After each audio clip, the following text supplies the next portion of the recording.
Hare Krishna, dear devotees, please accept my humble obeisances. All glories to Srila Prabhupada. Where was my kirtan? Sorry, Maharaj. Where was that kirtan? This was Kirtan in Mansarovar, Maharaj. Mansarovar. Oh, really? Yes, Radharani temples, Mansarovar, Oh, wow. 2013.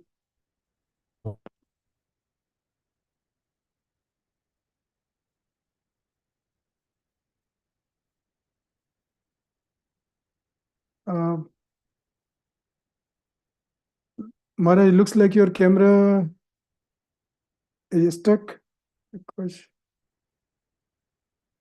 Devotee, can you see, Maharaj? Looks like some network issue. He's frozen, I guess. The screen is frozen. Sorry, Dheeraj Prabhu, you are saying something? The screen is frozen. Yes, Yeah. the screen seems frozen. Black, yeah. Yeah, so looks like some network issue. We'll wait for 30 seconds. Maharaj, I'm sure will be joining back.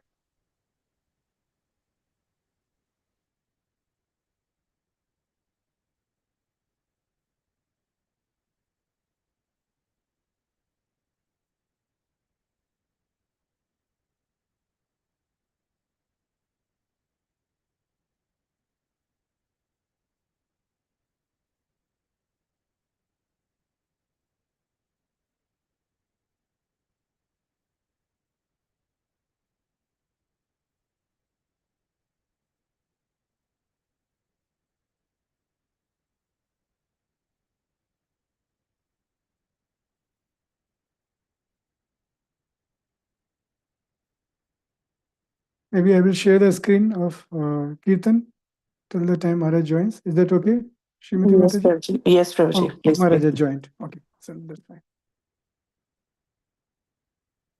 Maharaj, sir, you're on mute. There's some problem with my internet. Yeah, now it's audible, Maharaj. Voice. I hope you can hear.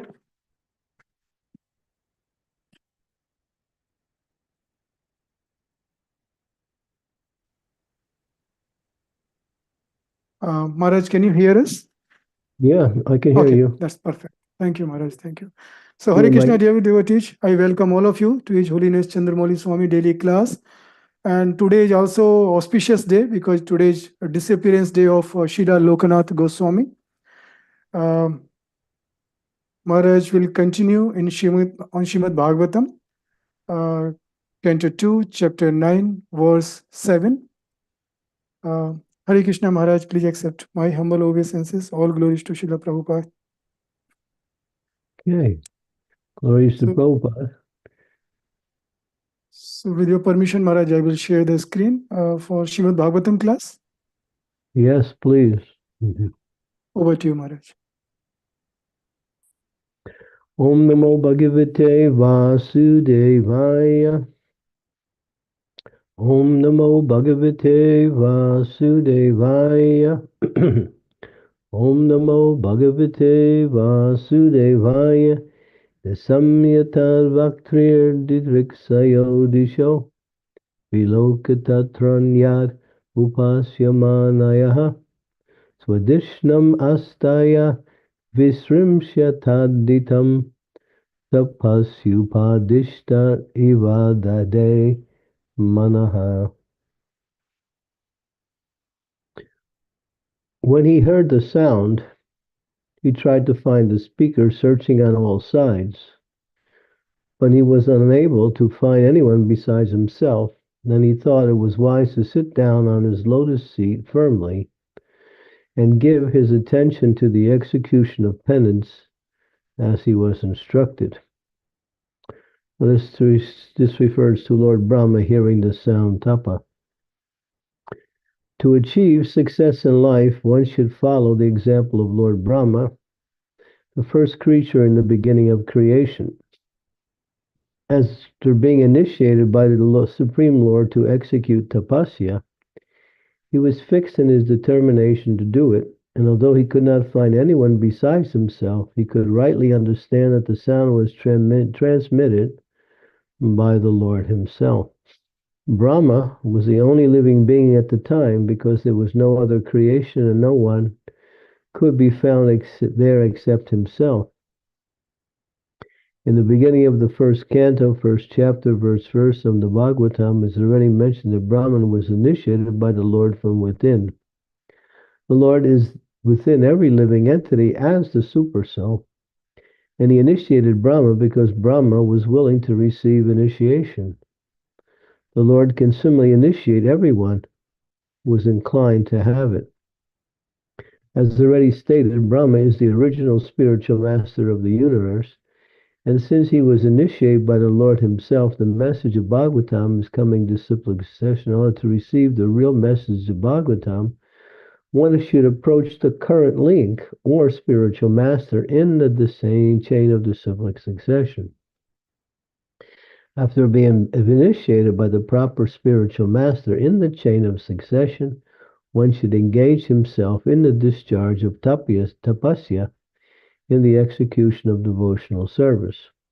One should not, however, think himself on the level of Brahma to be initiated directly by the Lord from inside, because in the present age no one can be accepted as pure as Brahma. The post of Brahma to officiate in the creation of the universe is offered to the most pure living being.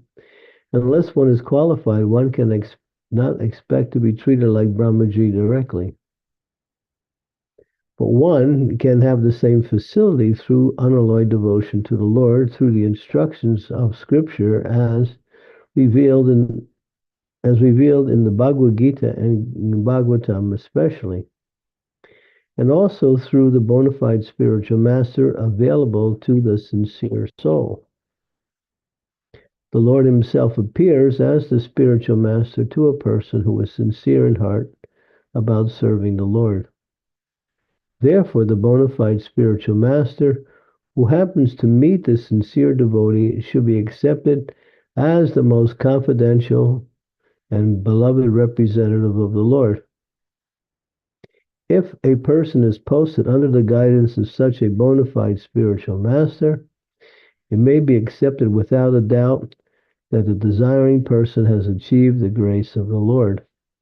Umagyantimidandasya Gyanajana Salakaya Chaksun Militam Yena Tasmai Shri Guruve Namaha Namam Vishnu Padaya Krishna Vastaya Bhutale Srimati Bhakti Vedanta Swami Niti Namane Namaste Saraswati Deve Gaudavani Pacharine Nirvisesa Sunyavari Pasyatya De Satarine Vanchakalpa Tarubhischa Kripa Sindhu Bevacha Patitanam Pavanebhyo Vaishnavebhyo Namaho Namaha Sri Krishna Chaitanya Prabhu Nityananda Sri Advaita Gadadhar Srivasadi Gaur Bhaktivinoda Hare Krishna Krishna Krishna Hare Hare Hare Rama Rama Rama Hare Hare.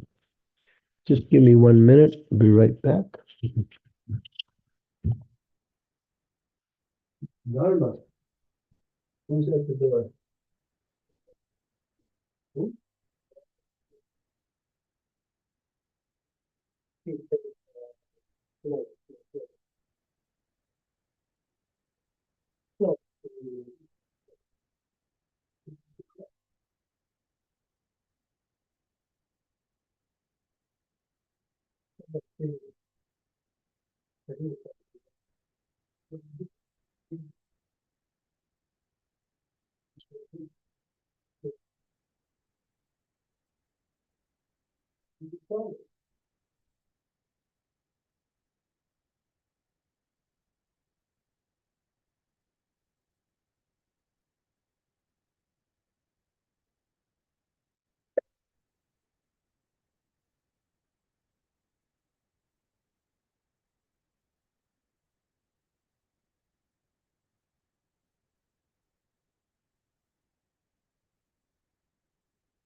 So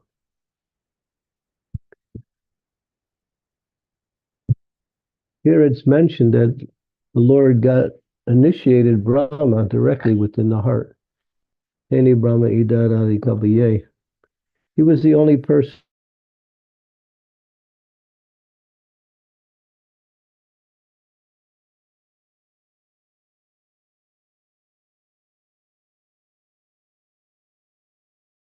to follow three principles which are mentioned by Krishna in the Bhagavad Gita. What are those three principles? Paripatena,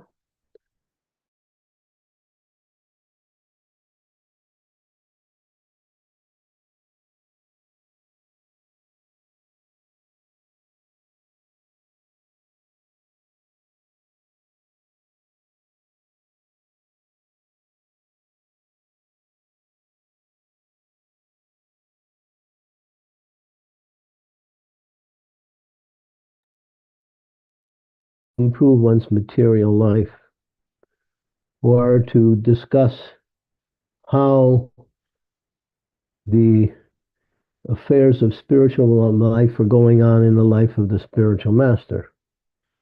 One should approach the spiritual master in these three was paripatena. That means one should be humble. In other words, one should be ready to receive the knowledge without any question.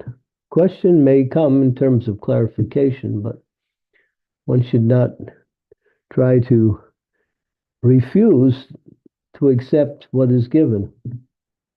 So humility or transparency, or you might say, paripatena means to fall flat, face down on the ground, full dandavats.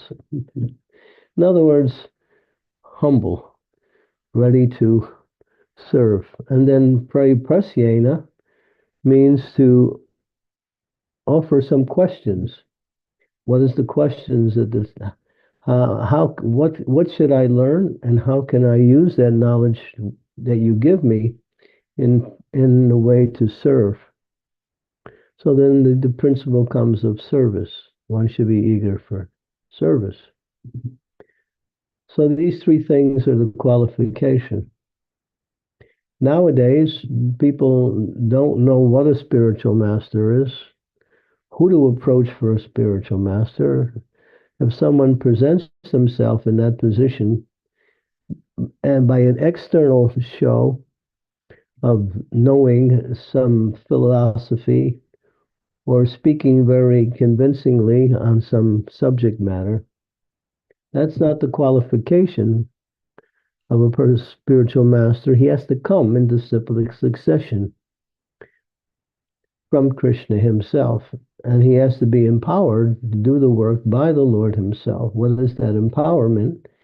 That he speaks only what the Lord speaks, or what he has heard from his spiritual master, which is the same principle.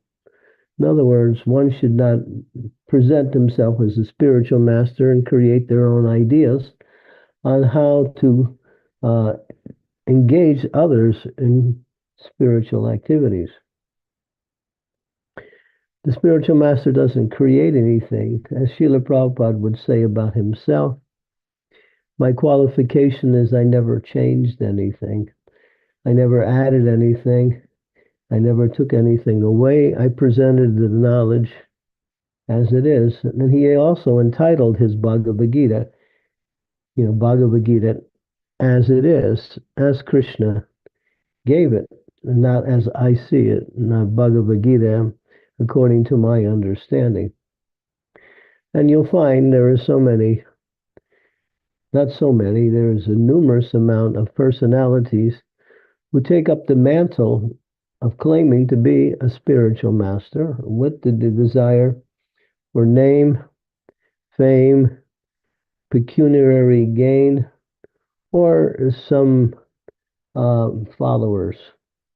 In other words, Lord Chaitanya said, Nadanam, Najanam, Nasundarim. So one should not be motivated by anything material. That is not the qualification of a spiritual master. And the qualification is tasmad vigyanta, tasmad vigyart, what is it? Tasmad, can't remember the verse. Tasmad. One should be qualified to speak on behalf of Krishna and the revealed scriptures and be able to defeat any opposing arguments that may come. Tasmad agyanta sambhava. Can't remember the verse. It's from the 11th canto. It describes the qualification upasrayasrayam. They also follow in the footsteps of the preceding spiritual master and present their knowledge accordingly. They don't create anything new. They may speak according to their own realization without changing the essence of the material. That is also known as realization. That is also non-different from following in the footsteps. So one should know what is the qualification of a spiritual master before one decides to hear from someone who presents himself in that role. And that requires some understanding also. The disciple should know what to look for. Not that, well, he speaks very nicely, he sings very nicely, he has these sparkling eyes and a very nicely formed beard, and he's surrounded by so many other people that are chanting his name. Tasmad Guru Papadya Jigyasa Shrey Uttama Sabde Pare Nishnatman Brahma Upasrayasrayam. Thank you. And that's from the 11th canto. That is the qualification of a spiritual master. Well, you can turn to that verse. I think it's 11th canto, chapter 5. I can't remember the exact verse. You can look it up according to Tasmad. What's the second line? Second word again? Tasmad Agyana Samba. It's a very important verse which describes the qualification of a spiritual master. It's not this verse, no. It's in the 11th canto, but I don't remember. Can you put that up again, Shiva Kumar?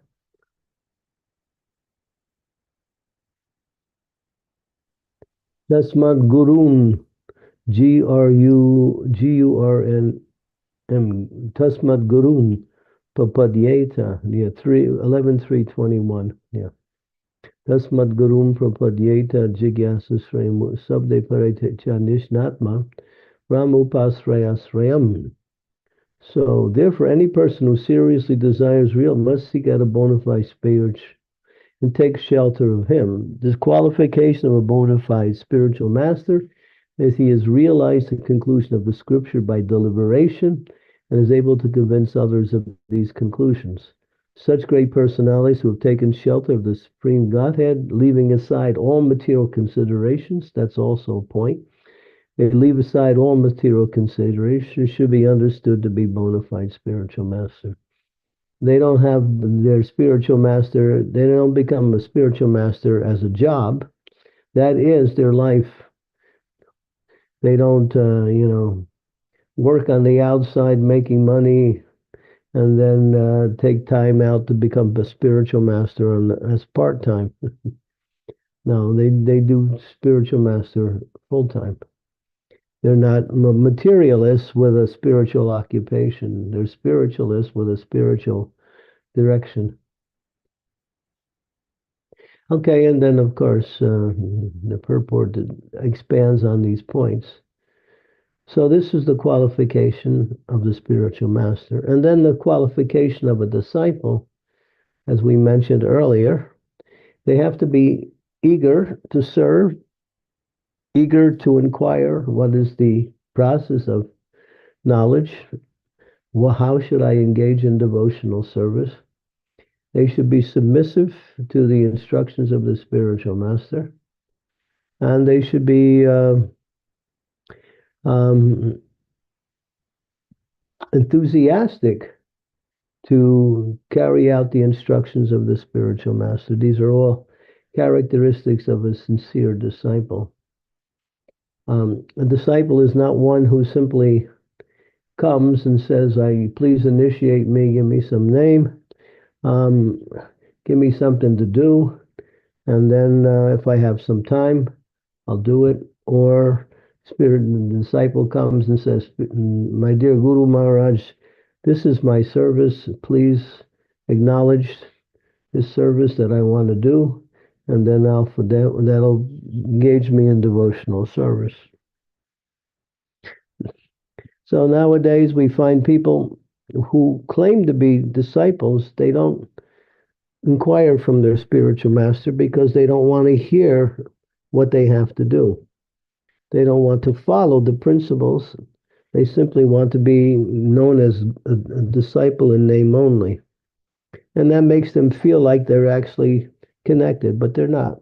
The connection is through service. If they're not following the instructions of the spiritual master, and one of the 10 offenses to the chanting of the holy name is the third offense, is to disobey the instructions of the spiritual master, or to think that the spiritual master is an ordinary person. He may be a grihasta. Grihastas can be spiritual master. He has a wife, and may have a family. Well, therefore, he's like me. Srila Prabhupada, before he took up the role of spiritual master, he was a householder with 5 children, and he had an occupation as a pharmacist. But now, after a while, after he gave all that up and took up the mantle of spiritual master on the instructions given to him by his spiritual master, who designated him as one who was qualified to continue the disciplic succession. So one should be blessed by one's own spiritual master before one takes up the mantle of taking on others as disciples. And there are many qualifications. And during the time, there is 3 principles. One searches for a spiritual master, one aspires for a spiritual master, and then one ultimately accepts the formal initiation. And initiation is the actual beginning of the path of bhakti. Before then, one is practicing the process of bhakti. Beginning is the actual initiation. And that consummates the relationship. And then there's an agreement. The agreement is that the spiritual master does whatever he can to take the disciple back home, back to Godhead. And the disciple is carefully and sincerely, strictly follows the instructions of the spiritual master. And with these 2 principles, like sometimes we see nowadays, people, they get so enthusiastic about Krishna consciousness, but after they get initiated and after a couple years, they're no longer following. They're not chanting their 16 rounds anymore. They give excuses. I don't have any time.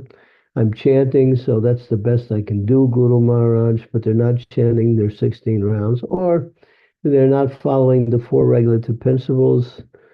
For whatever reason, they give reasons for that too, or many times they don't even give reasons. They just hide behind their activities by not revealing the fact that they're not following. So this is insincerity.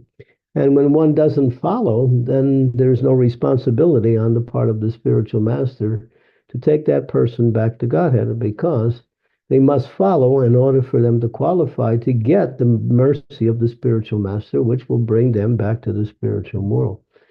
So there's a contract. Initiation is a contract. I agree to follow, and the spiritual master agrees to do whatever he can within his spiritual power, backed by the mercy of the Lord, to bring that person back to the spiritual world. That is the contract. So even if a person is initiated and they're not following, in the real sense, they're not initiated, because they broke the contract of initiation, and therefore the obligation of the spiritual master is no longer there. Of course, it says that if a disciple is actually a mimical and becomes a mimical, then the spiritual master should formally reject that disciple. Otherwise, if he doesn't, he also suffers for carrying a person who is offensive or sinful. But nowadays, we give people a chance to rectify themselves, even if they fall away. And we pray that they come back, and we also make efforts to bring them back. And you'll see, it's very sad to say that most of the disciples that were initiated by Srila Prabhupada are not following Srila Prabhupada. That is a fact. For whatever reason, many of them left Krishna consciousness when Srila Prabhupada disappeared from the planet because they couldn't go on with devotional service without the presence of Srila Prabhupada. But they don't understand the philosophy. There is two principles. There is Vani and Vapu. Vapu means physical presence, and Vani means instructions. Vani is eternal, that the instructions live on even if the spiritual master or the disciple disappears. Those instructions continue, and to be the connection between the guru and the disciple.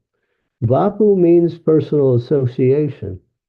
Vapu is also twofold. One can make advancement by having the association of the spiritual master, by taking advantage of that association and render service, or one can also fall away from one's devotional service by the association of the spiritual master if they become offensive in the presence of the spiritual master. So Vapu is nice. It inspires a devotee to become more engaged in devotional service if they have the right attitude. But Vani is always there. The spiritual master's instructions are eternal. The relationship is eternal as long as the disciple remains sincere. So as Srila Prabhupada writes, or actually Rupa Goswami writes in the Bhakti Rasamrita Sindhu, Nectar of Devotion, he says the qualification of a spiritual master is sincerity. Sincerely trying to follow the instructions of the spiritual master, sincerely trying to make advancement in devotional service by following the instructions of the spiritual master, and is sincerely engaged in devotional service, practical activity. These are the qualifications of a spiritual master. It's a wonderful relationship. It's like a relationship between father and daughter and father and son. A spiritual master acts as the representative of the Supreme Father, therefore he is the father within the material world. It says in every birth, you get a mother and a father according to the body you have. But that birth by which you get the spiritual master, that is the real birth, because that birth is the last birth you take in this material world, and then you will qualify yourself through the mercy of the spiritual master to go back home, back to the spiritual world, which is the actual position of the living entity. To stay in the material world, life after life, is not the position of the living entity. Therefore, because the living entity is not a material being, the living entity has a material body, but is spiritual by nature. Our existence is spiritual, our nature is spiritual, and our happiness is found only on the spiritual platform. So, therefore, one should study very carefully the relationship between guru and disciple. And during the time of aspiring, when the disciple is aspiring, there is what is called mutual testing. The spiritual master is seeing whether that person is qualified, and this disciple is seeing whether that person is the person that I want to take for my spiritual master. There's no formal tie in that sense. There's a connection, but the tie becomes formalized when the initiation comes. So if one decides, just like a disciple decides, well, that's not my spiritual master after aspiring, for some time, he may move on, or she may move on to another guru and aspire in another for another person. Sometimes people think when I aspire, then I'm connected, then I can't change. No, you can change. That's mentioned by Sanatan Goswami in the Hari Bhakti Vilas, where Lord Chaitanya directed him to make that point, that the relationship between guru and disciple is a mutual testing period for the minimum of 1 year, it says. That's minimum. Sometimes we see that it lasts even longer, depending on the qualification of the disciple to take up the activities of the spiritual master's instructions. This is a very deep and very important subject. It's the essence of bhakti, the relationship with the spiritual master and the disciple, which is actually the relationship with the living being with Krishna. The spiritual master is simply the Krishna's representative. He is seen as the transparent via media by which the disciple receives the mercy coming from Krishna through the spiritual master. And at the same time, he offers service to Krishna through the spiritual master. So the spiritual master is both receiving and giving, both the disciple and the Lord. He's giving what the Lord is giving, and he's receiving what the disciple is giving to the Lord. So that position is mentioned in the Bhagavad Gita as foundational. Some people say, well, why do I need a spiritual master? Or they say it in a different way. Why do I need someone in between me and Krishna? There's not someone in between you and Krishna. There's someone who enhances your relationship with Krishna. Because as the eye sometimes gets diseased because of cataracts and cannot see properly, or there's some blurry vision, therefore there's some visual aid that's necessary. So that visual aid is the spiritual master, because we have the cataract of material attachment. And therefore, that cataract has to be removed by the expert spiritual master through the instructions given to him from Krishna coming through the spiritual master. Now, this is the process of devotional service. So one should see the spiritual master as good as Krishna, although he's not Krishna himself, nor does he think he's Krishna. But the spiritual master, disciples should see him in that same way. When Prabhupada first started the Krishna conscious movement, and he was speaking about this subject matter, he came on and he gave the first initiation back in 1966 in New York in 26 Second Avenue. And at the end of his talk, he said, and one should see the spiritual master as Krishna. And that was the last thing he said, and he left. And some of the new devotees became bewildered, because Prabhupada had been speaking that anyone who says he's God, G-O-D, is dog, D-O-G. Now, the devotees were thinking that Prabhupada is saying he's God. But one disciple was very sharp and said, no, he's not saying that, but we should see him like that.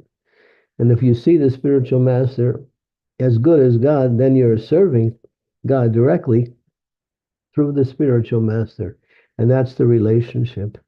And it is actually transparent. And if the disciples stay sincere, even if the disciple somehow or other doesn't qualify themselves to go back home, back to Godhead, if they sincerely try their whole life, even at the end of life, then they may somehow or other receive extra special mercy, and whatever is left will be taken away, and then they qualify to go back home, back to Godhead. That's the extra special mercy of the spiritual master.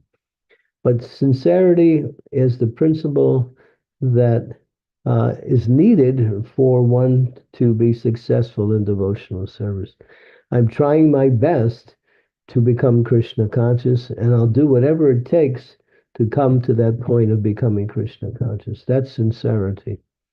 Sincerity actually comes from a Latin word, which I can't remember the actual Latin word, but it denotes sculpturing. when one gets a statue and starts to cut away and make some image from the statue. So what is being done is that one who's actually cutting away and bringing the clear image from a piece of stone, that is what is called sincerity, or bringing out the essence. So sincerity means that brings out the essence of the activity in a direct way. So it's an interesting connection between sculpturing and sincerity. Because when one is sculpturing, everything is finely done to be very precise about the features of the image that one is trying to create. Yeah, here it is sincerus. Very good. It's a Latin word. Okay, any questions or comments?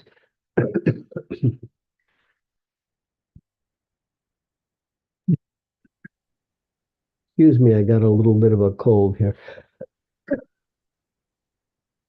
Thank you, Maharaj. Thank you for very, very important instructions for any disciple to understand. Hare Krishna, dear devotees, if you have any questions, comments, or any realization, I request to please raise your hand. And if you don't want to discuss, you can type in chat window. I can read on your behalf. And also my humble request, if it's possible, please, if you can switch on your video, that would be really, really great.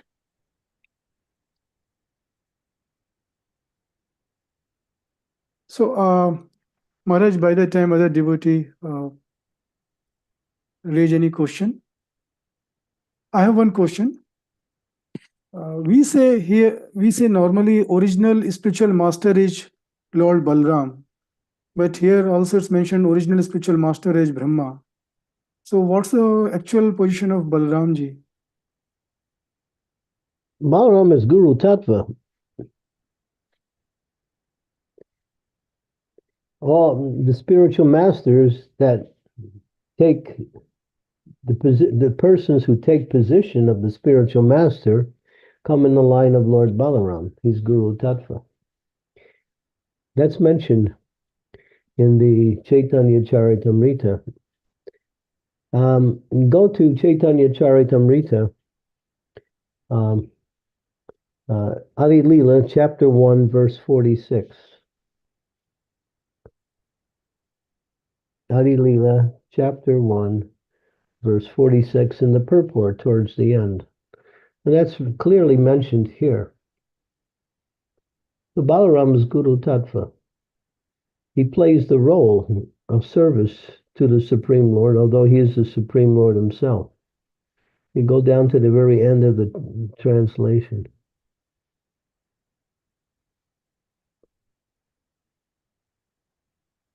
Okay, keep going till you get to the end, the very end. There it says, in the ancient literatures of devotional service, in the more recent songs of Narottam, Srila Bhaktivinoda Thakur, and other unalloyed Vaishnava, the spiritual master is always considered either one of the confidential associates of Srimati Radharani or a manifested representation of Sri Nityananda Prabhu. Sri Nityananda and Balaram are non-different. Yeah. So gurus are coming from one of those two lines, either from the line of Madhurya Ras or the line of Sakya Ras, which are represented by Lord Nityananda and Srimati Radharani. And so generally we could say Balaram, or of course Nityananda, Balaram are the same person.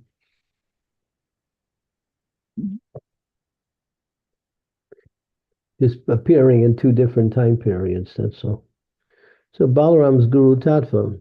You'll see, Balaram takes the role of serving the Supreme Lord in different manifestations, in the different rasas. In Dasya Ras, he serves as his older, as a guide for Krishna. When Krishna is in Vrindavan, Balaram's with him, and he's like the older brother. He's like the older brother.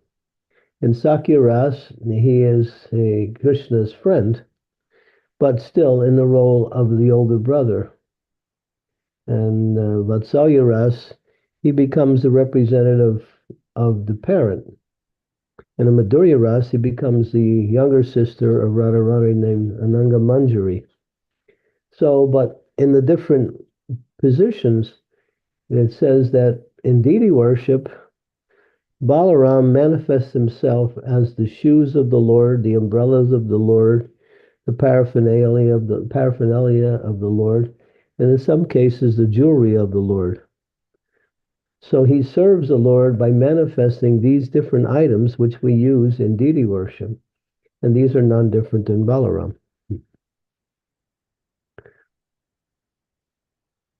So Balaram plays a very wide role in his relationship because he is Godhead in the mood of servitor.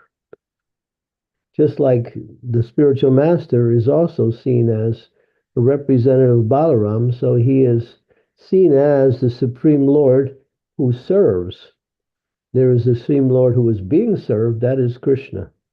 And Balaram takes the role of the bona fide spiritual master. And he manifests that line of spiritual masters. They come from that particular line or tattva.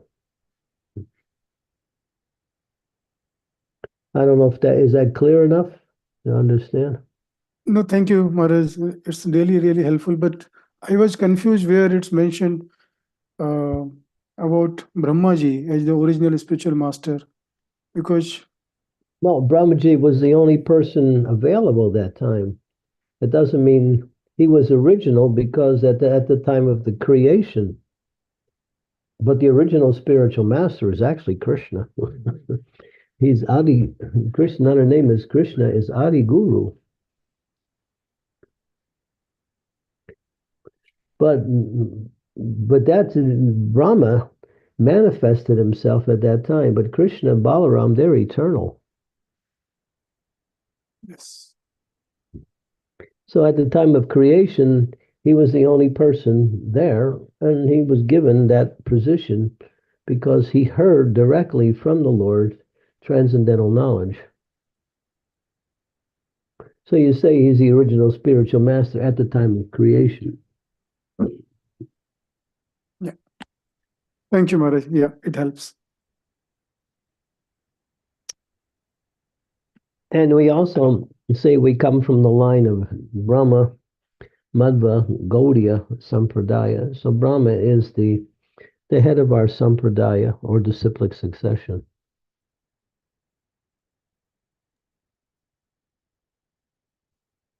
Thank you, Maharaj. Siddharth Prabhu, please go ahead. Hare Krishna Maharaj, Dhanam Pranam. I'll go Shri Prabhupada and yourself. Whenever you gain frequent and fruitful association of our guru or any other Maharaj, devotees can end up getting too comfortable and it can lead to offense or fall down. When we do gain this type of association, how can we change the way we act and speak so we can maintain that strong connection, but not grow too comfortable to where we might come at an offense? Well, that's one of the ways that one can somehow or other marginalize the relationship by becoming. See, sometimes the spiritual master acts very friendly, but you shouldn't take that as an opportunity to act on the same level. The spiritual master is like a father, and sometimes the father becomes very friendly to the children. But then still, the children know, well, that's my father. Therefore, I'm still learning from him, and I still have to obey him. So we keep that mood of humility or understanding our position in relationship to the spiritual master. So therefore, one should very carefully choose the words that they speak to the spiritual master and not try to act on the same level as the spiritual master. So that's mentioned in the when Indra offended his spiritual master, when he didn't acknowledge the spiritual master's presence when he was getting worship, then Brihaspati, who was his spiritual master, left. And in that particular discussion, in that it's in the sixth canto of Srimad Bhagavatam, it describes the 5 ways that one can, what we say, act wrongly in relationship to the spiritual master: duplicity, hypocrisy, uh, uh, familiarity, disobedience, and one other way. There's 5. So, familiarity is what we're talking about, how to become familiar. So one should be aware of that and always keep the proper mood that they are trying to serve or learn from the spiritual master. But if we put ourselves on the same level, then we're not really learning. We're just exchanging. And the spiritual master will hold back what he could possibly give when he sees a disciple is acting wrongly. Only when we have the right attitude or right mood, which brings about the right attitude, can we receive transcendental knowledge. And that is the eagerness to understand, eagerness to serve.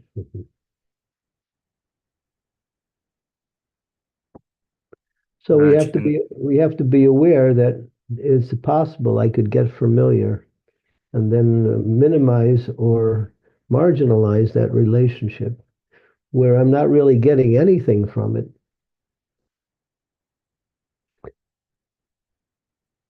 I'm not getting any benefit from that relationship. But sometimes the spiritual master is very friendly, and you have to be careful not to act in the same way.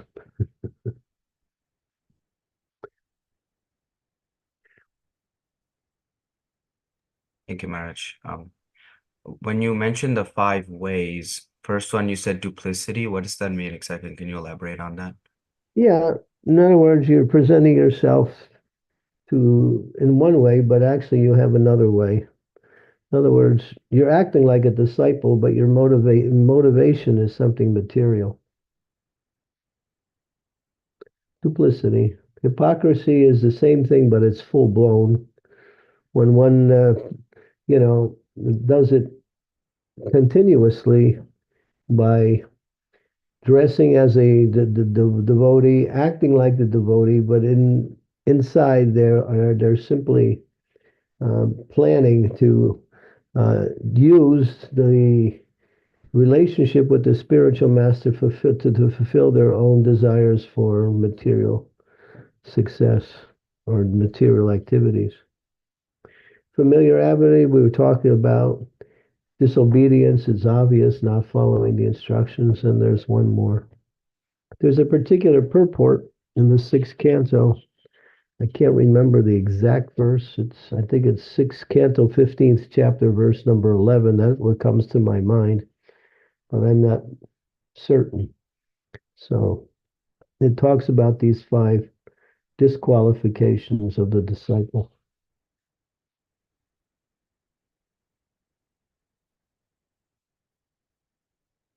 Thank You you can very much, Maharaj. try looking it up. It's 6, 15, 11. That might be the I looked up the verse. It doesn't have a purport, but the translation. oh, no, it's in the purport for sure.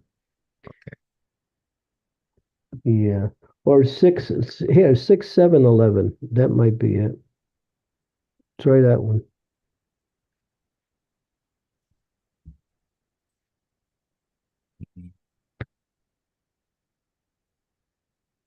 This verse also, like, it doesn't have a purport, Maharaj. That's the thing. 6, 7, 15, then try that one. These numbers keep flashing in my mind.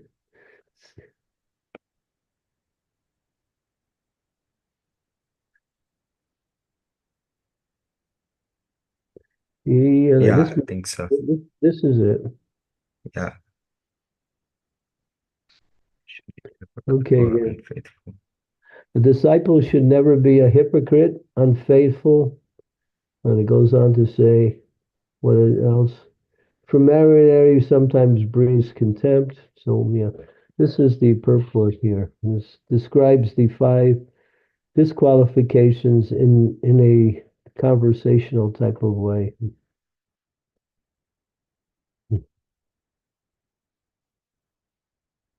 Yeah, this is the verse. Disobedience is there somewhere also.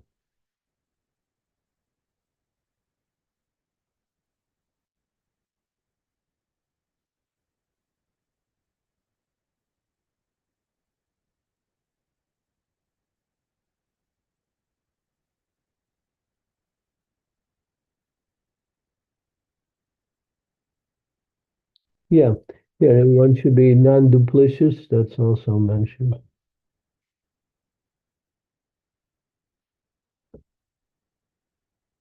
Were you able to find the other one that you were like forgetting, like the final fifth one, Maharaj? Let's see. If you scrutinizingly go through this purport, you can find all 5. I'll look into that. Thank you.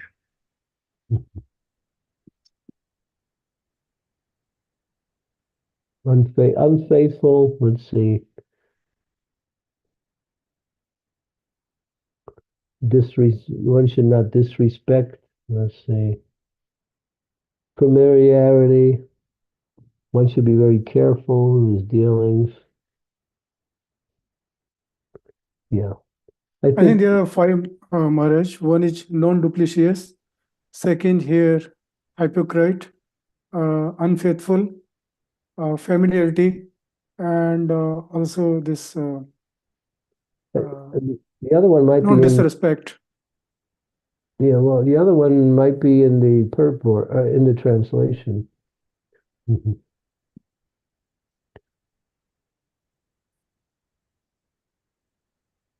No, it's not mentioned. It's just duplicity. Yeah. Okay, there's 5 there. I noted them down somewhere. Is it the one that's like says the sentence where it says they should not treat them like an ordinary person, or does that fall into familiarity? Yeah, that falls into familiarity. Okay.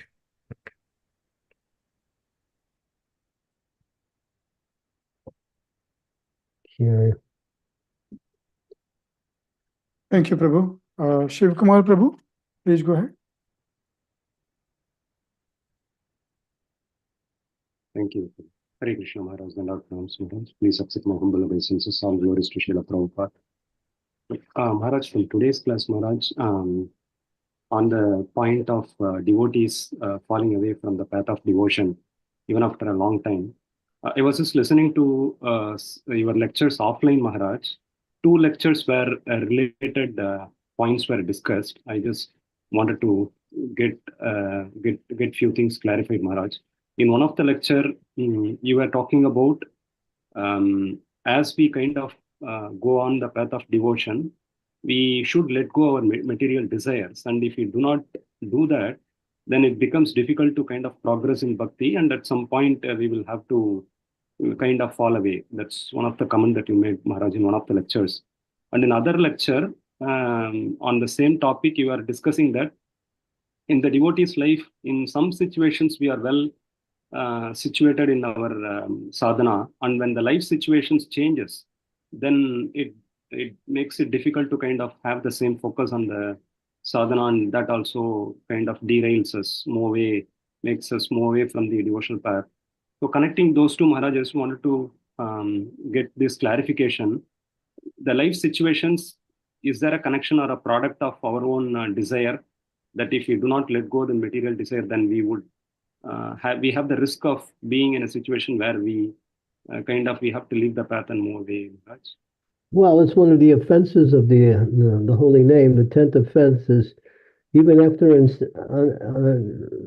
after understanding so many instructions on this matter, one still remains on the I and my platform. This is mine, this is I.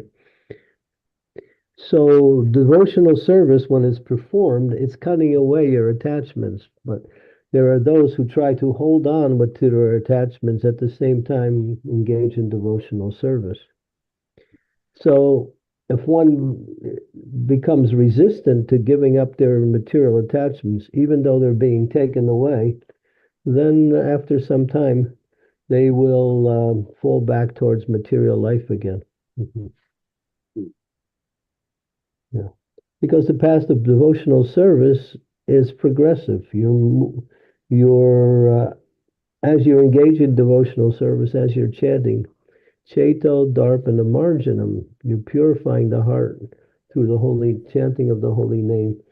You're losing your attraction for material desires. But if you're chanting with offense, then you may still have some attraction for material activities and still try to fulfill those desires. So, at least theoretical, one should know what is my material desires and attachments and not try to fulfill them.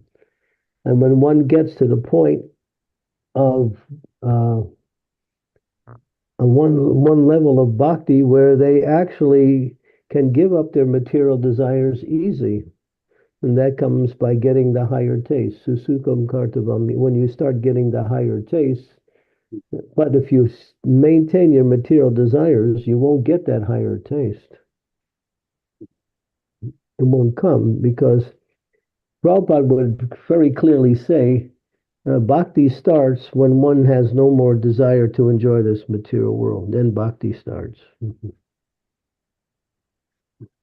So at least theoretically, we can give up this desire to enjoy here. Even though we may still have the desire, we shouldn't act on that desire. Just like there's certain things you want to do, but you know they're not good for you, so you avoid them. So the same thing. We know that these material desires are impediments of our progress in spiritual life. So let me detach myself from them by attaching myself more and more to devotional activities, particularly chanting of the holy name.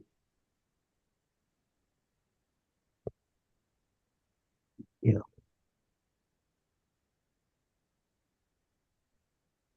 Devotional service is not static. It's purifying you. But if you don't allow that purification to take place by holding on to your material desires, then at one point that purification will not continue and you'll start moving back towards material desires again. So the process of devotional service is a one-way program. You're going forward. You're not going forward, you're going backward. You can't stay still in devotional service. You're either going forward or you're falling back, either way. The river flows in a certain direction, and to take up devotional service means to swim against the current of this world. So what is the current of this world? It's birth, death, disease, and old age, eating, sleeping, mating, and defending as the goal of life, to perfect my eating, sleeping, mating, and defending, to make that successful in my life.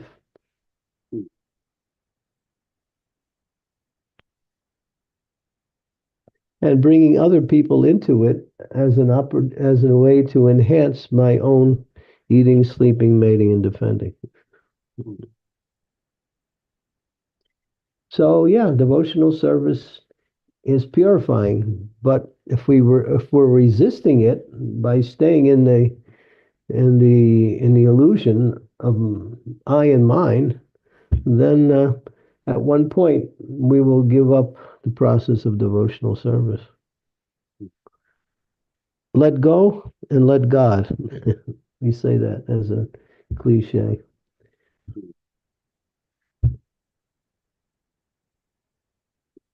Thank you, Maharaj. Maharaj, just one follow-up question, Maharaj.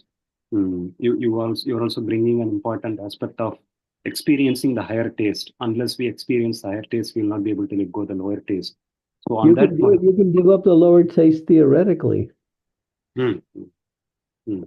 can say, "Oh, this I know this is one of my material attachments. I'm not going to do it." Hmm. But you can't stay there until you get the higher taste. At least theoretically, you can position yourself not to move backward. But unless you get the higher taste, you'll that theoretical will lose its position and you'll start falling back. Hmm. Hmm. Hmm. Hmm. And it becomes theoretical when we commit offenses. Hmm. In other words, offenses stop our progress in devotional service, or they slow it down. Hmm. Hmm. Hmm. And so when we commit offenses, then we should know, oh, I have to rectify these offenses. I have to get rid of these activities which cause offense. And then you can start making progress again. Hmm. Hmm. So we have to learn what the offenses are, especially the 10 offenses to the holy name. These are fundamental. Hmm. Hmm. Srila Prabhupada would have that recited regularly during the initiation ceremonies as a reminder that this is what you need to avoid, these 10 offenses. Hmm. Hmm. Hmm. Hmm. Yes, ma'am. So, Maharaj, just one follow-up question, Maharaj, on the higher taste. When we talk about this experiencing the higher taste, does it purely fall under the domain of the devotee's endeavor and free will, Maharaj, or That Krishna comes by also? the higher taste is given to you by Krishna. Hmm. By Hmm. your efforts, your sincere efforts in Krishna consciousness, you qualify to receive that higher taste. Hmm. Just like when we're chanting, sometimes we're trying to get the higher taste in chanting, but it doesn't happen because for whatever reason. But if we chant in the proper mood that given to us by the spiritual master, then the higher taste will manifest automatically. Hmm.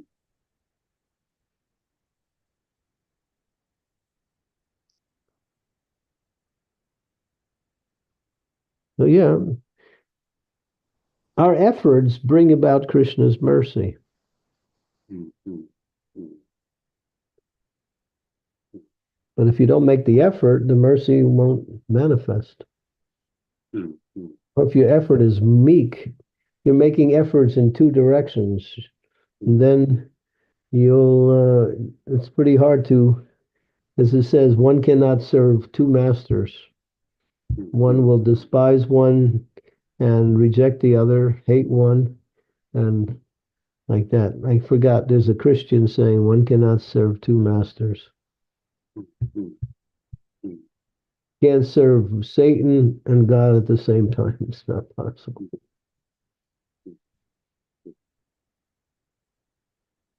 Thank you so much, Madam. This is very enlightening, Maharaj. Thank you, sir. Hare Hare Krishna. Nice Thank you, job. Prabhu. Balawan Nitai Prabhu, please go ahead.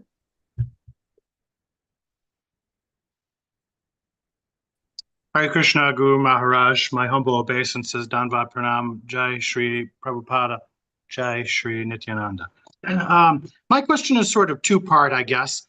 I wonder, there's a whole minor literature on sincerity and trying to shake out half believers or people who have the wrong motivations. After years of doing this, I'm curious as to what might be. It's very strange to think that somebody could have some ulterior motive to get involved in Krishna consciousness, and so I'm very curious about that. And then, relatedly, it makes me wonder about the metaphysical implications of the guru-disciple relationship. Let's say one does have a evil or duplicitous disciple. Does that harm the spiritual master? And then what are I guess, three-part. So let's say you are a duplicitous disciple. Are you condemning yourself just to continuously be reborn into the material world? Or is that so serious that hellish realms are the result of that behavior. So why would somebody be two-faced or duplicitous about Krishna, getting involved in Krishna consciousness? Then, if they are so, what is the metaphysical effect on the guru? And then the disciple, does it then, are they reborn into a hellish realm? And so that's my question, Guru Maharaj. Well, the idea is sometimes people come to Krishna consciousness for the wrong motivation. It's like Krishna mentions in the Bhagavad Gita, four kinds of people come to me: those who are materially distressed and those who are looking for material gain. So these two are the wrong motivations, but they can come and they can practice. But then they have to learn that this motivation, which brought them to Krishna consciousness, will not keep them in Krishna consciousness. They have to give that up and purify themselves through the process of devotional service. But if they hang on to the wrong motivations, just like, what is it? And it's mentioned there are different types of, what do we call them? We call them anarthas, but there's another name. They're called weeds. Weeds. So when you plant a seed in the ground, and then you start cultivating the seed, simultaneously you might find that there's weeds growing up alongside of the plant. Now, if you're not diligent to pluck out the weeds may also choke out the plant and destroy the plant. So the spiritual master plants the seed of bhakti into the heart of the devotee, and the process of watering is hearing and chanting the Lord and engaging in devotional service. The fertile ground is devotional service. The watering process is hearing and chanting. So, but the weeds start growing up. What are the weeds? Pratishta, I want to be famous. Puja, I want to be worshipped. Jiva Himsa, I start finding fault and criticizing others because I think I'm better than others. Or I'm looking for a position within devotional service. My success is what position I can carry within the society. Let me try to become a temple commander or temple president. Let me try to become a guru. In other words, one's motivated by pratishta or fame or position. So that's there. That's there. And that's not common, but it happens quite often that people are motivated by the wrong desire. The desire is to purify yourself and go back home, back to Godhead, to develop love for Krishna, which is the nature of the soul's relationship with Krishna. Unless we come to that focus point, that I want to develop my love for Krishna through following the instructions of the spiritual master and engaging in practical service, then we have other motivations for our activities. I want to become wealthy. I want to get a good position. I want to have followers so I can be in a position of control. These things are there. You can go to Chaitanya Charitamrita, chapter 19 of Madhya Lila, verse number 159. And you can see some of these anarthas. These are very nicely. Another one is Ridabdulabhya. Ridabdulabhya means weakness of heart. I know this is wrong, but I still am attached to doing it. I know that I shouldn't take intoxication, but I still do it because I can't give it up. I've seen devotees like that. They go for some time, they go back to drugs or some alcohol. They feel bad about it. They give it up. They start again, and again they fall back into the same thing. So, because their attachments to these things are still there.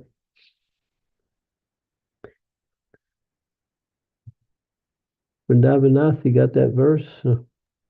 Sorry, Maharaj, it was Madhya Lila, 19th chapter. Which verse? I missed that. Text. 159. Okay. So,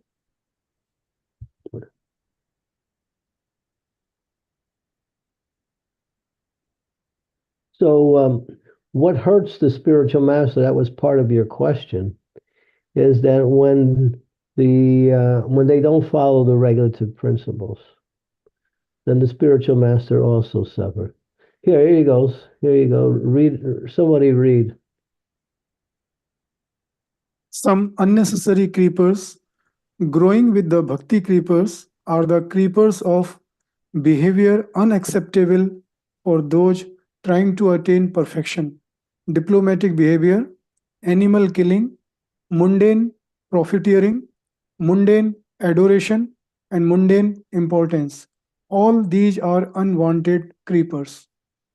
And then it goes down the page. It's describing each one of them there. Talks about Jiva Himsa is one of them. Where is it? Jiva Himsa refers to killing of animals or to the envy of other living entities. That's one. That is an anartha. Where's another one that's mentioned here? What is it? Material adoration and titles or decorations that cannot be carried over to the next life. In the next life, everything is forgotten. Adoration by mundane peers values because after the death of it. So one wants adoration, one wants some distinction in Krishna consciousness. I want to be known as a great devotee. I want to get worshipped. Please give me the garland. It's meant for me. Or I'm more advanced than others. Therefore, other people are in Maya, but not me.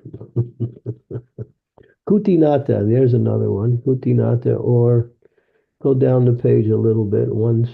Kutinata, oops, you went too far. Go back up. Kutinata, or diplomatic behavior, cannot satisfy the soul. It can't even satisfy the mind like that. Envy, these are all of the things that grow up with the devotional service. So one has to be aware of these things. And as I'm making advancement, my bhakti lata, my creeper of devotional service, is growing, but these weeds are growing up alongside. Be careful. Power, position, distinction, envy, all of these things can happen as one makes advancement in devotional service. So therefore, one has to be a gardener and pull out the weeds so they don't choke out the bhakti creeper.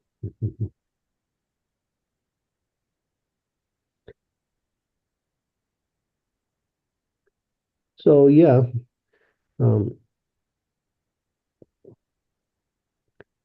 devotees, you'll see that as you make advancement, these other desires will also manifest. Be careful and be aware of them and distance yourself from them.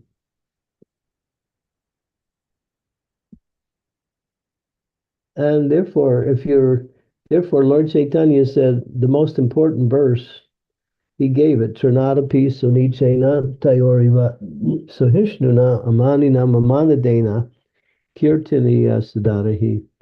One should be humble, but really humble like the grass. One should be tolerant like a tree. One should give respects for others and never look for respect for oneself. Lord Chaitanya said that is the decoration of a sincere devotee, these four qualities. So we have to practice these qualities. Cultivate humility, practice tolerance, practice giving respect and honor to others, but never be eager to receive respect for yourself. Even if it comes, it's all right, it's nice, but you don't really bathe in it, you don't bask in it, you don't somehow or other you find yourself becoming overwhelmed with happiness because you're being glorified.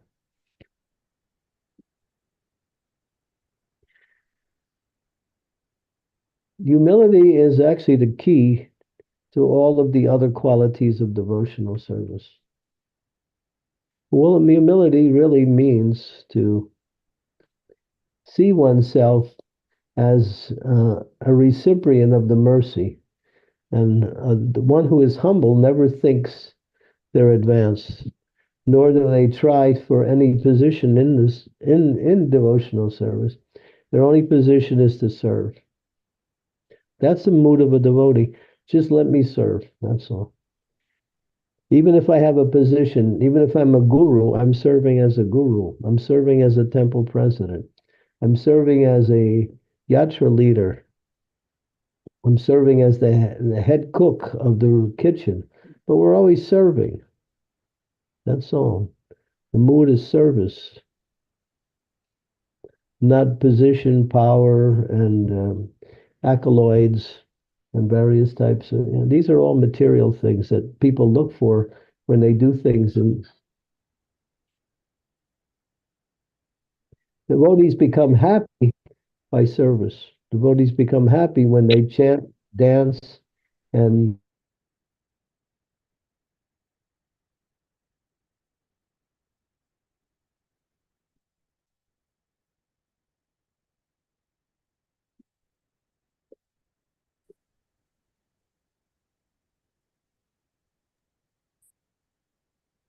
devotional service is very happy. You become happy in devotional service. If you're not becoming happy, then that means you have some ways to go yet. We actually come to Krishna consciousness because we feel a sense of happiness coming from these activities. But then we have to, in order to keep it going, we have to follow the process as it's given, like that.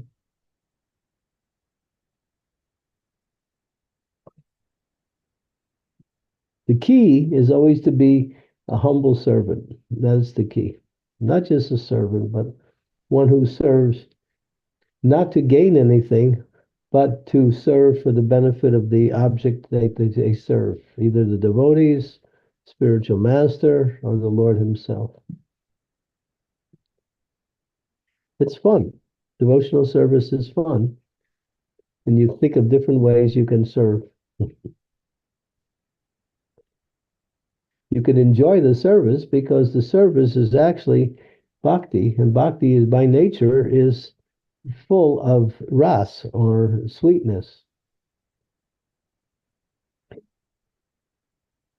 Just like what is the principle of happiness in the material world? We even see it there.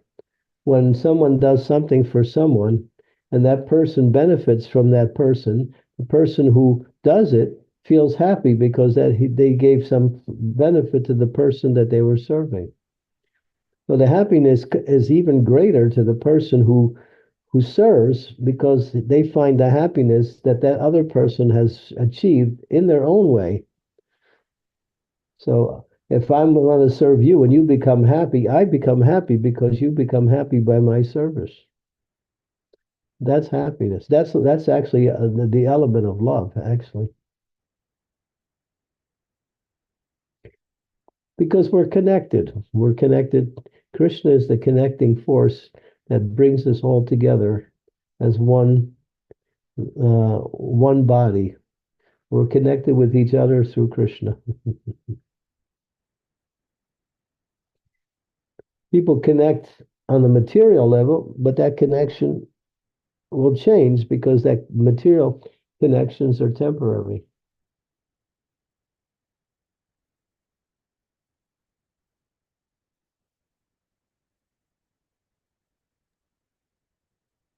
I hope it answers your question, Balwant Prabhu.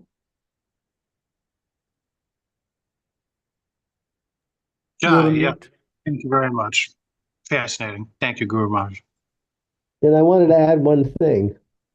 For those who don't follow, if they don't chant their rounds as they've been given at the time of initiation, they suffer. The spiritual master does not suffer if you don't chant your rounds. But if you break the regulative principles, then the spiritual master also has to undergo some suffering also. That's coming directly from Prabhupada. So Prabhupada said, because some of my disciples are not following, I have to get sick. I have to see bad dreams also, like that.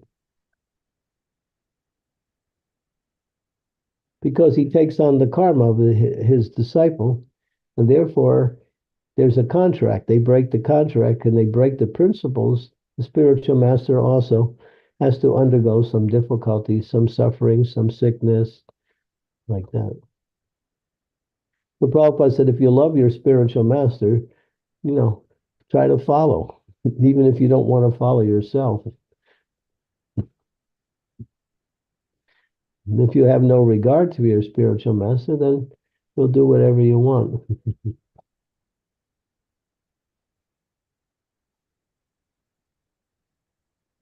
Maharaj, I don't know if I can ask this. Have you experienced that yourself? Or Oh, is yeah. that, yeah. Oh, yeah.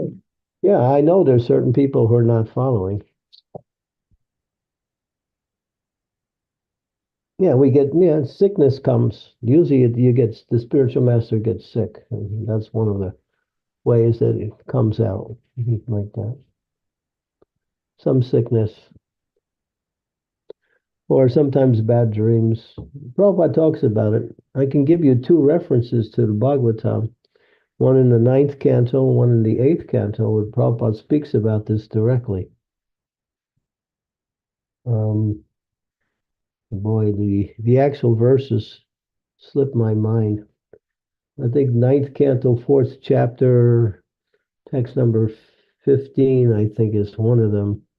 8th canto, one is in the 8th canto, one's in the 9th canto. Prabhupada talks about how the spiritual master has to undergo difficulties because of a insincere disciple.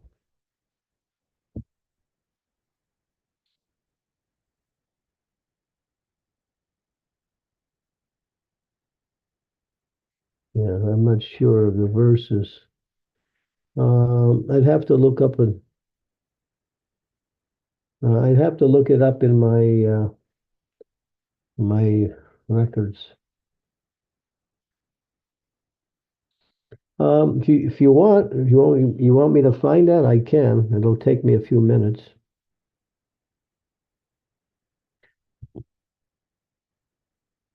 Let me know if you want me to find that. It's very interesting. I don't want to clog up the rest of the class though on this matter if somebody else has a question. Okay, well, if I find it, I'll send it to Vrindavan Nath and with the references, and then you can get it from him. Okay. Sure, Maharaj.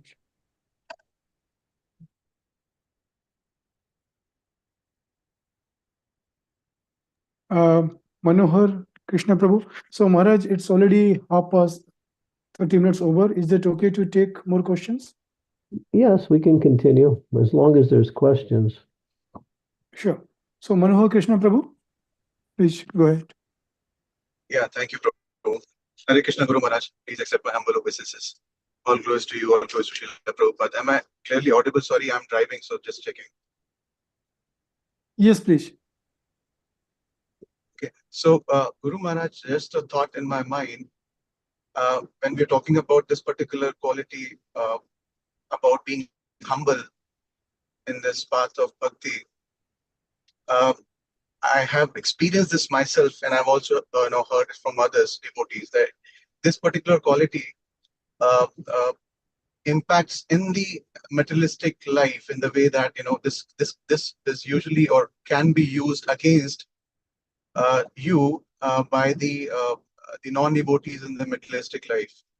So one of the senior devotees also mentioned about this, saying that these are two different worlds, the world of bhakti and the materialistic world. So we need to have two different behaviors, a different behavior in this path of bhakti and a different behavior, how to deal with the non devotees in the materialistic world. But that way we'll have to have two different behaviors, to possess at the same point of time. How? But that I don't see that to be an easy thing to happen. But what is your perspective on this, Maharaj? I hope my question is clear. You shouldn't compromise your values for some material gain. That's not Krishna consciousness. But humility is a quality of the heart and the quality of the mind. It's not only, Srila Prabhupada could speak very strongly, but still he was humble.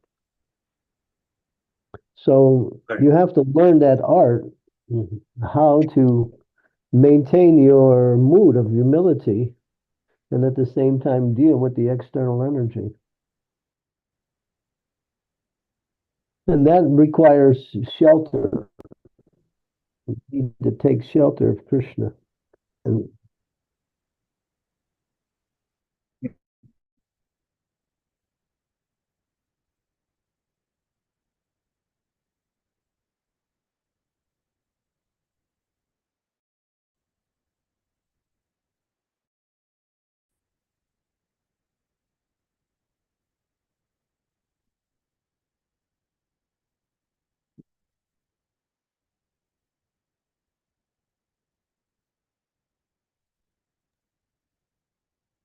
Seems Maharaj disconnected just because of network issue. Wait. Yeah, he's back. Sorry, Maharaj, I completely lost you because of maybe the signals. If you've already answered, Maharaj, I will hear it back on YouTube.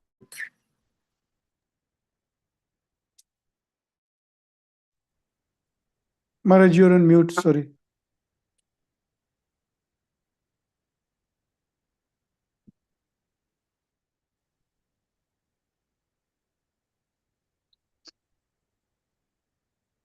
Manohar Krishna Prabhu, I think it's a network issue problem. Okay. Sure, Prabhu. It's fine. We'll wait for a few minutes. Sure.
Haribol.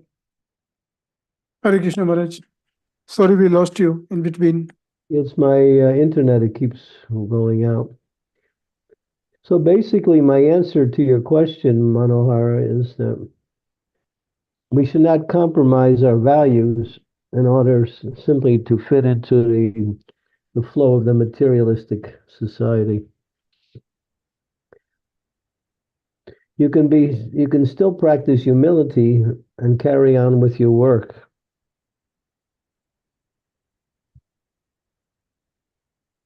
But that you have to learn how to do. People around you are not like that, and so you don't get any support.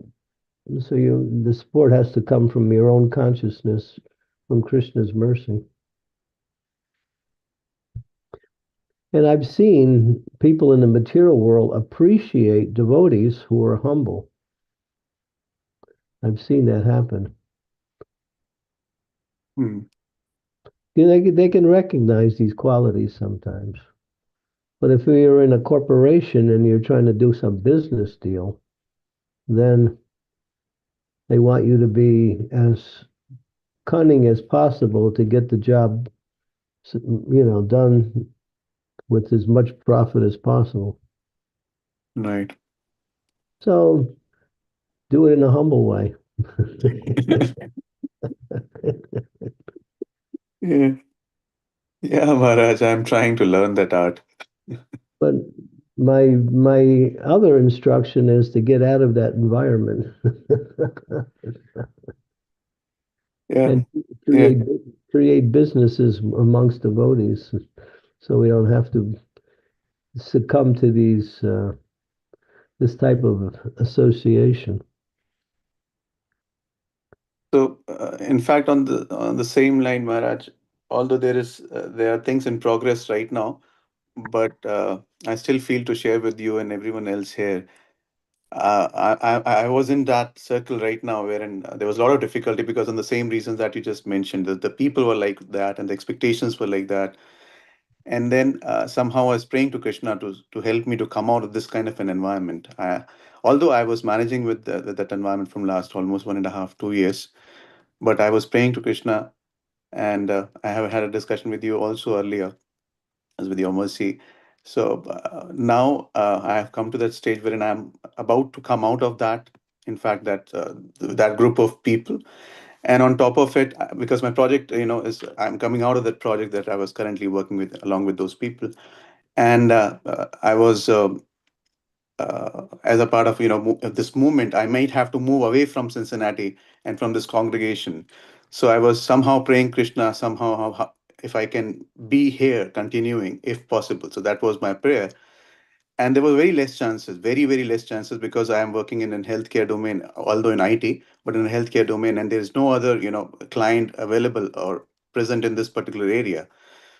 So Krishna made his own arrangement. I don't know how and what the magic he has done. And I got a project in Cincinnati, and I have moved out of healthcare and I got into a different industry altogether. But I've got that opportunity within Cincinnati, which is a kind of a magic that I see here. So it's all because of your mercy and Krishna's blessings. So just wanted to share, Maharaj. Yeah, because you're sincere. Because you're sincere, Krishna will guide you. Yeah. It's more challenging, but I'm happy that at least, Krishna made that arrangement to continue, allowing me to continue here and do my services, and or also to bring me out of that group of people. Yeah, we want to associate more and more with devotees. Sure. Okay, thank you. Thank you. Thank you very much. Revati. Hi Krishna, Guru Maharaj, thank you so much for the class. Please accept my humble obeisances. All glories to Srila Prabhupada. Guru Maharaj, just want to clarify again on this Vani and Vapu. As you mentioned, like Vapu, the personal association, if the mood is not proper, there is a chance that we fall off. So, as a sadhaka, as a neophyte practicing bhaktas, we have a tendency to commit mistakes. The mood fluctuations will happen. So, at that level, is it advisable to seek more Vani association than Vapu? Yeah, if you find yourself becoming familiar or you find yourself finding fault, then better to move yourself out of that. Especially if you start finding fault, then that'll hurt your spiritual life.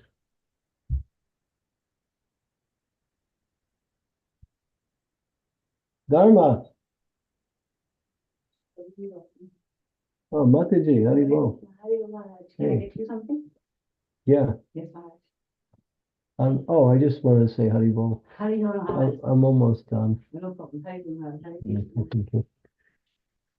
Yeah, you better to move out of that situation so you don't. But if you can correct it, then that's better. So if we correct, We shouldn't listen to our mind. We should listen to the instructions of the spiritual master instead of listening to our mind. Mm. The mind will cheat you at any time. Okay, Guru Maharaj. Yeah. Yeah. So as you said, like we need to move out of that situation. Also, we need to correct it. Yeah, So listen to the instructions of the spiritual master, the words of Krishna. Apply them in every situation, not what comes into your mind. yes, Guru Maharaj. Yeah, thank you. Yeah. And the mood to serve spiritual master, as you said, it should be like always learn and how we can serve, what we can learn from spiritual master and how we can. Yeah, to seek guidance, to seek knowledge, Mhm. to seek opportunities for service. Thank you, Guru Maharaj. This really helps to be in that mood. Yeah. Thank you very much. Hare Krishna. Thank you. Hare Thank you, Krishna. Mataji. Maharaj, there is one comment on chat from Trupti Mataji. She had mentioned that Hare Krishna, my humble obeisances to Guru Maharaj. All glories to Srila Prabhupada. All glories to Guru and Gauranga. Please convey my message to Maharaj. Today class was just hit the nail right on subject matter on every level of devotional service, bhakti, discipline of disciples, many more. Very grateful to your service, Guru Maharaj, to us fallen souls. Please continue your mercy on us to continue guiding us. Thank you so much. Hare Krishna. Srila Prabhupada ki jai. Okay, so thank you. We can wind up the session tonight. And tomorrow, we'll see you again tomorrow for tomorrow's class. Thank you, Maharaj. Thank you very much. Srimad Bhagavatam ki Ki jai, jai. Srila Prabhupada ki jai, Jai. Anant Koti Vaishnava Brind ki jai. Jai. Gaur Thank you so much. Hari Hari Hari Bol. Thank you. Hari Bol. So much, Guru Maharaj. Hare Thank Krishna. you so much, Guru Maharaj, for Thank your you, Guru Maharaj. Thank you, everyone. kindness. Thank you, Guru Hare Maharaj. Krishna. Hare Krishna. Thank you, Guru Maharaj. Hare Krishna. Maharaj, thank you so much. Hare Zara, Krishna. Thank you. Glory Priya. Thank you, Guru Maharaj. Dandavat All Pranam, glories to Hare Maharaj. Krishna. All glories to Guru and God. Who else is out there? Garangi Priya. Hare Okay. Krishna. Hare Krishna. Thank you, Guru Maharaj. Hare Krishna. Guru Maharaj, thank you for your lovely mercy. Thank you. Hare Krishna. Thank you.